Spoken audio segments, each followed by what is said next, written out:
Salut, c'est Mamie Twink, c'est pour Paris Match.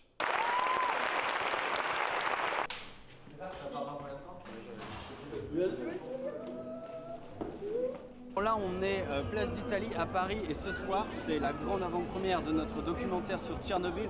Julien, on va découvrir la salle. On n'a jamais vu la salle, c'est ici au 13e art. On va rentrer et on va aller voir un petit peu ce qui se cache dans cette salle et les photos, tout ça qui va être mis en place. C'est parti.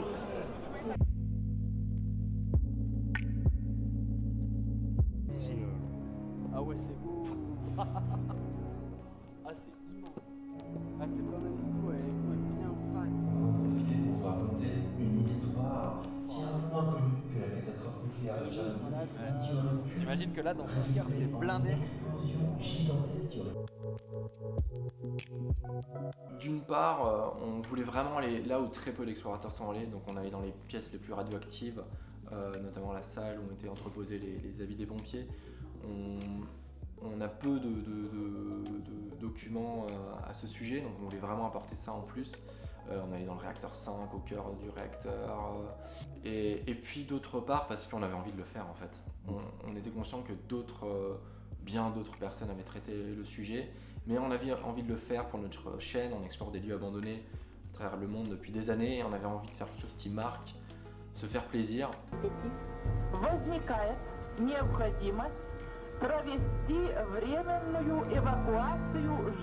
Alors ça met longtemps à se préparer. D'abord il faut repérer un petit peu les contacts sur place parce que c'est un pays qui est différent du nôtre, une langue qu'on ne parle pas. On sait que c'est une zone qui est interdite d'accès, donc il faut trouver le moyen d'obtenir des permis. Nous, pour ça, on a fait appel à un guide qu'on a rencontré qui s'appelle Arek, qui connaissait la zone d'exclusion Tchernobyl-Pripyat comme sa poche. Il faut trouver l'angle, écrire le documentaire, c'est un petit peu sur tous les fronts. Et puis après, il faut se préparer pour le tournage parce que c'est très intense. C'est 4 jours en immersion dans la zone d'exclusion. Il faut savoir que pendant 4 jours, on n'en est pas sorti. On a dormi sur place à Tchernobyl. Donc voilà, il faut aussi s'y préparer mentalement. Et tout ce qu'on avait sur nous, de la tête aux pieds, on l'a jeté en rentrant à Kiev, on s'en est débarrassé. Parce qu'au bout d'un moment, au bout de 4 jours de tournage, on parle tellement de radioactivité, de contamination que ça finit par vous rentrer dans la tête, vous rentrer dans le cerveau et c'est un coup à pas être totalement à l'aise avec l'idée de reporter ses habits plus tard et tout. Donc on a préféré être tranquille et on s'est débarrassé de tout. Voilà, on a porté les mêmes vêtements pendant toute l'exploration, donc pendant les 4 jours. Et puis, tous et bienvenue dans cette nouvelle exploration nocturne. Je me trouve actuellement dans la ville fantôme de Pripyat, à quelques kilomètres de la centrale nucléaire de Tchernobyl. Franchement, la radioactivité, on y pense beaucoup avant d'arriver. C'est un sujet un peu d'angoisse parce que c'est quelque chose qu'on a du mal à... Aujourd'hui, c'est quand même un mal inconnu, un mal invisible. Alors s'il y a des spécialistes qui ont pu nous rassurer dans le sens que si on prenait les précautions, il n'y aurait pas trop de risques, mais ça pèse. Quand on est en exploration toute la journée, on ne peut rien manger sans se laver les mains, il ne faut pas se gratter, il ne faut pas se toucher pour ne pas inhaler des particules radioactives. C'est très pesant. On a croisé ces chevaux qu'ils ont réintroduits dans la zone d'exclusion. On a croisé des cerfs, mais on n'a pas croisé tant d'animaux différents. Notre guide nous disait si vous voulez voir les loups, voir les ours, il faut venir à Tchernobyl que pour ça. C'est parti. putain, c'est un truc de fou. Premier applaudissement à Mamie Twink.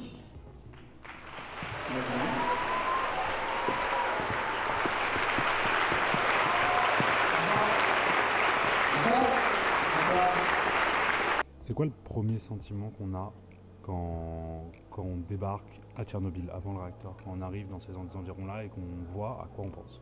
On arrive dans cet endroit, et en fait on est sur cette route qui est en train d'être à moitié envahie par la nature. Il y a des panneaux qui sont en train d'être décrépits. On a vraiment l'impression d'arriver dans un autre monde. Ouais, il y a encore des gens qui travaillent à Tchernobyl, mais ce qu'on ignore peut-être, c'est que les réacteurs, certains réacteurs étaient encore actifs jusque dans les années 2000. Oh bon.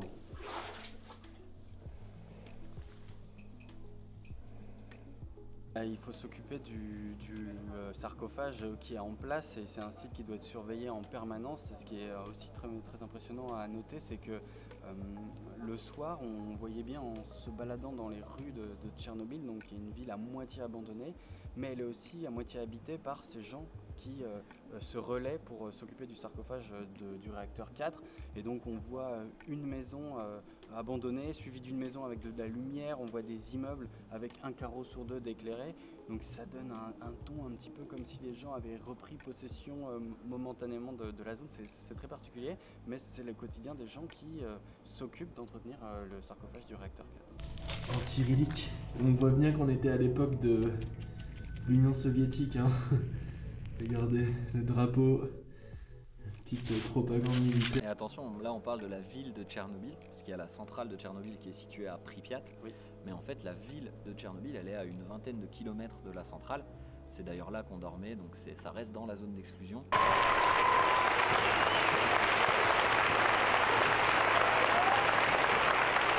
Mais ce qui était marrant, ce qu'on se disait à la fin, c'est que au début, on avait une vraie pression par rapport à la radioactivité, mais le mal est tellement invisible, on ne peut pas le quantifier si ce n'est qu'avec un dosimètre actif, qu'on oublie vite qu'on est dans une zone radioactive et qu'on peut vite oublier les mesures de précaution pour éviter de se contaminer. Et vous nous disiez que vous allez travailler avec un professeur. Il a eu quel rôle en fait? Oui. Il vous a appris des choses, il vous a donné des conseils? Alors il nous a rassurés, on a travaillé avec un professeur en médecine nucléaire, il me semble, et un radiologue qui nous ont déjà rassurés parce qu'on était vraiment novices, on ne connaissait rien de l'effet que pouvaient avoir certains dosages de radiation sur notre corps. Donc on ne savait pas si ce qu'on mesurait avec le dosimètre, c'était finalement des très grosses doses dangereuses ou des basses doses relativement acceptables. Et notamment la pièce où il y avait les tenues de pompiers, où on se posait la question de savoir est-ce qu'on va y aller, est-ce qu'on a envie de prendre ce risque entre guillemets pour une vidéo YouTube. Il était hors de question de mettre notre vie en danger.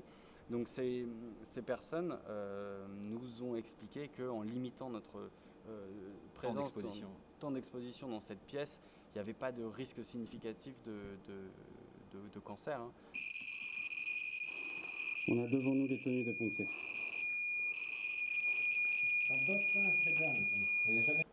Après, donc, ils nous ont vraiment rassurés et ils nous ont un petit peu donné une échelle des doses de radiation.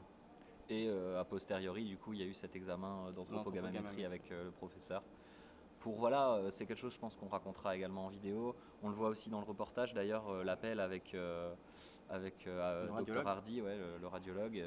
Tout ça, ça fait partie du reportage. C'est ce qu'on a vécu, en fait, à l'intérieur de la zone d'exclusion. Là, on part dans très peu de temps, dans 2 semaines.